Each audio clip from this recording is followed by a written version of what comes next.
I created this style not having an idea of what I wanted to create.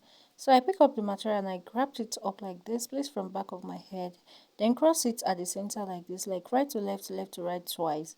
Now I'm going to pick one of the parts like this and I'm going to pleat everything down directly like this, taking it to the back and finding a way to secure it at the back. I'm going to just dip it in like this since there is no way I can get it knotted.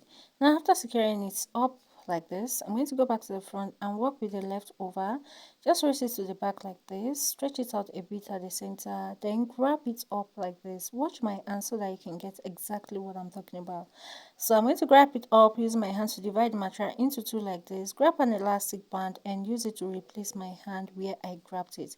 So I'll be going for that twice, like I'll turn the rubber band twice so it will be firm at that part. After grabbing with an elastic band, I'm going to stretch it out a bit like this, direct one angle down, get my office pin and get it secure. After securing, I'm going to go for the final part, which is rolling up this part and find a way to secure the excess as well. Then I have this look. You can rock it like this or you bend it down again at this side and secure with another office pin. And once that is done, you're going to arrive at another look like this, and this is the second style. So we have these two styles in this video and I hope you like what you see. I'll see you soon.